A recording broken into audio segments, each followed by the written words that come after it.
Assalamualaikum warahmatullahi wabarakatuh. Kali ini kita akan membahas konflik yang ada di Kombes NU kemarin ya.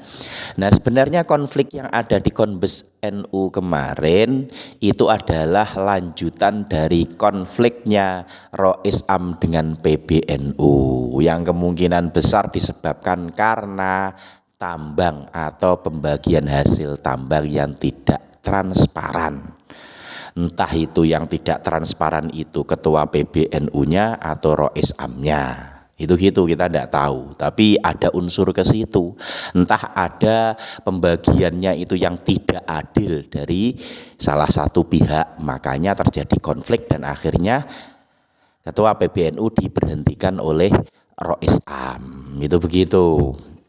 Nah, yang salah yang mana? Kita tidak tahu yang salah yang mana ya. Tapi kalau masyarakat biasanya itu tergantung ya yang didukung yang mana. Kalau seneng yang Rois Am maka akan mendukung Rois Am, menganggap ketua PBNU yang salah. Tapi nanti kalau yang seneng sama ketua PBNU, Rois Am dianggap yang salah, yang benar ketua PBNU. Padahal sebenarnya mereka itu mempunyai misi-misi sendiri dan kepentingan masing-masing sehingga mereka itu bentrok ya. Mereka itu istilahnya itu saling menjegal gitulah ya. Nah, begitu intinya seperti itu. Nah, akhirnya konflik itu berlanjut sampai di Kombes kemarin. Akhirnya terjadi pihaknya Gus Yahya itu kepingin muktamar itu diadakan di Lirboyo. Padahal itu masih digodok, belum diputuskan di Lirboyo. Ada beberapa tempat yang masih dievaluasi lagi. Tapi mereka keburu-buru kepingin pokoknya harus di Lirboyo, diketok palu sepihak itu. Akhirnya dari kubu Rois Am yang gak setuju di Lirboyo membatalkan keputusan sepihak itu. Terjadilah ribut, spekulasi pun banyak dari masyarakat yang dia tidak tahu sebenarnya konflik itu dimulai dari mana. Nah, kenapa kok pihaknya Gus Yahya ini menghendaki di Lirboyo sementara pihaknya Rois Am ini tidak mau di Lirboyo? Jadi begini, kemarin Ketua PBNU atau Gus Yahya itu meresmikan dapur MBG 27 dapur di Lirboyo. Bayangkan, kalkulasi saja 27 dapur di Lirboyo. Satu dapur aja keuntungannya berapa? Itu 27. Maka jelas Lirboyo ini akan mendukung Ketua PBNU atau Gus Yahya di muktamar mendatang. Dan mungkin sudah pasang strategi ya di Lirboyo itu. Maka dari itu grup yang berseberangan atau kelompok kubu yang berseberangan tentu tidak setuju untuk antisipasi taktik mereka untuk menang. Mereka nggak mau ada di Lirboyo karena memiliki kepentingan masing-masing. Nah, inilah mirisnya ya tokoh-tokoh besar NU yang isinya cuman cari jabatan, rebutan jabatan, tidak memperdulikan NU ini marwahnya hancur atau tidak. Mereka tidak peduli. Yang penting mereka mendapatkan sesuai yang mereka inginkan untuk keuntungan pribadi masing-masing. Makanya kalau ada orang mengatakan tokoh-tokoh besar NU itu sebagai pejuang-pejuang NU, ini bohong. Yang menjadi perjuang NU sebenarnya adalah kalangan masyarakat bawah atau akar rumput NU. Di mana ketika mau mengadakan pengajian, mereka itu narik dana, yuran, urunan untuk bikin pengajian NU. Bahkan mereka itu rela untuk mengumpulkan koin NU demi untuk membangun kantor dan fasilitas NU di kecamatan masing-masing. Itu mereka kaum kalangan bawah itu rela berjuang, pikiran, tenaga, bahkan hartanya rela untuk NU. Sementara yang petinggi-petinggi NU mereka hanya ribut rebutan jabatan untuk mencari keuntungan pribadi masing-masing atas nama NU. Bayangkan ini mirisnya NU sekarang. Kalau Mbah Hasyim Asy'ari itu tahu, nangis Mbah Hasyim Asy'ari dengan keadaan NU sekarang ini. Nah sebenarnya kalau kita tarik secara universal ya, kapan NU ini mulai banyak konflik di kepengurusannya, itu dimulai sejak NU ikut pemerintah. Nah yang mulai kelihatan banget NU ikut pemerintah itu pada masa kepemimpinannya Kiai Said Agil Sirot. Kiai Agil Sirot mengatakan NU harus ikut pemerintah karena apa? Karena NU tidak bisa tanpa bantuan penguasa.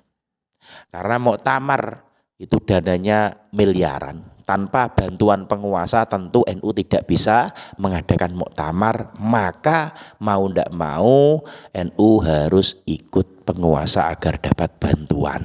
Baik untuk muktamar ataupun untuk kegiatan-kegiatan yang lainnya di dalam NU. Itu alasan Kiai Said Agil Sirot. Tapi negatifnya ketika NU ini mengikuti penguasa agar dapat bantuan dari penguasa, maka NU ini akan menjadi alat politik penguasa. Namanya dibantu harus ada timbal baliknya. Akhirnya pengurus-pengurus NU ini akan menjadi tim sukses dari politik-politik penguasa.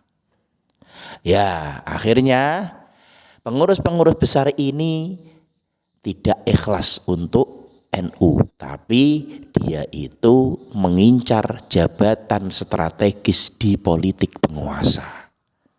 Dia kepingin menjadi pengurus NU ini nanti agar dapat jabatan di politik penguasa. Nah itu gitu agar dapat keuntungan. Kan banyak sekarang itu dari tokoh-tokoh kepengurusan NU yang mendapatkan jabatan dari penguasa. Ya karena NU ini sudah menjadi alat politiknya penguasa. Yang kasihan mana? Yang kasihan itu rakyat bawah. Politiknya digiring untuk mendukung tokoh-tokoh mereka. Dan tokoh-tokoh mereka mendukung penguasa yang nanti dia dapat jabatan, dapat imbalan, dapat bantuan dan lain sebagainya dari penguasa. Rakyat bawah mengadakan pengajian NU aja masih urunan. Mendatangkan kiai aja masih urunan. Bahkan bikin kantor NU saja mengumpulkan koin dari masyarakat. Sementara yang atas-atasnya dapat jabatan, dapat keuntungan, dapat proyek-proyek strategis dari penguasa. Ini sungguh miris ya. Nah, kalau memang NU ini mau bersih, mau lurus sesuai dari tujuan pendiri-pendiri NU seperti Mbah Wahab Habsbullah dan Mbah Hasyim Asy'ari, NU ini harus seperti pada waktu didirikannya, yaitu NU itu didirikan menggunakan dana pribadi, bukan dari pemerintah atau penguasa. Jadi dulu itu NU dibangun ketika ada kegiatan, itu kiai-kiainya yang urunan. Tidak dibantu oleh penguasa. Zaman dulu sebelum Indonesia merdeka berdiri NU, nggak mungkin Belanda itu membantu NU untuk berdiri, memfasilitasi dan membantu acara agar terlaksana, tidak mungkin. Wong di zamannya Soeharto aja NU itu dimusuhi oleh pemerintahan Soeharto. Nggak mungkin dibantu, ada ya Menteri Agama yang sudah dijadikan Menteri Agama pada masa Soeharto, ketahuan kalau dia dari NU langsung dipecat diganti itu pada zaman itu. Nah tapi pada zaman itu NU itu solid, tokoh-tokohnya berjuang ikhlas untuk memajukan dan membesarkan NU, bukan sekarang yang cari jabatan. Nah kalau NU mau seperti dulu, NU harus dikembalikan, jangan mau ikut penguasa, jangan mau menerima atau bahkan sekarang itu malah meminta bantuan penguasa. Jangan. Biar nanti NU itu bisa mandiri, tokoh-tokohnya yang mau menjadi pengurusnya ini orang-orang yang ikhlas. Gimana ndak ikhlas? Orang yang mau jadi pengurus NU, kalau ada acara dia harus berani urunan, ketuanya urunan, sekretaris urunan, bendahara harus urunan. Ketika mau buat acara, pengurus-pengurusnya juga harus urunan. Nah, ini kalau tidak niat berjuang kan nggak akan mau jadi pengurus. Beda dengan sekarang, jadi pengurus enak. Karena apa? Dapat posisi, nanti dapat jabatan, dapat proyek dari program-program penguasa. Memang ya, menurut Imam Ghazali itu zaman akhir banyak ulama su. Ya, kali ini kita saksikan benar-benar. Seperti halnya MBG ya. Banyak kiai-kiai atau pondok pesantren itu mau menerima MBG. Bahkan punya dapur. Kalau sudah seperti ini, sudah. Dia akan mendapatkan keuntungan dari dapur, otomatis akan mendukung penuh MBG.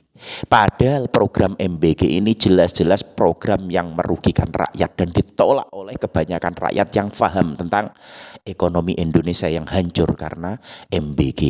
Di antaranya banyak kecurangan, banyak korupsi, atau motifnya ini tidak untuk masyarakat, tapi memang untuk memperkaya orang-orang atau koalisi-koalisi yang membantu penguasa untuk pemenangan pilpres di tahun mendatang. Isinya kan itu semua. Makanya ada kalau kiai itu yang lurus ya, itu ndak mau. Walaupun dia punya pondok besar, santrinya banyak, dikasih dapur MBG ndak mau, ditolak itu. Nah ini loh yang harus diikuti oleh NU. Bukan malah sudah dianggap kiai besar, dianggap ulama, bahkan mengaku sebagai warasatul anbiya, tapi yang dipikirkan kepentingan pribadi, tidak memikirkan rakyat, tidak memikirkan rakyat ini adanya MBG dirugikan, negara dirugikan, banyak hutang yang akhirnya rakyat dicekik oleh pajak. Tapi ya itulah namanya akhir zaman.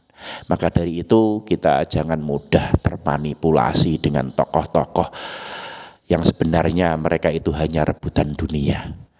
NU harus dikembalikan menjadi pejuang-pejuang agama yang benar-benar ulamanya itu warasatul anbiya, tidak memikirkan kepentingan pribadi tapi mementingkan kepentingan umat dan melawan program-program yang dolim, yang banyak kecurangan, banyak korupsi dan merugikan rakyat. Sekian, wassalamualaikum warahmatullahi wabarakatuh.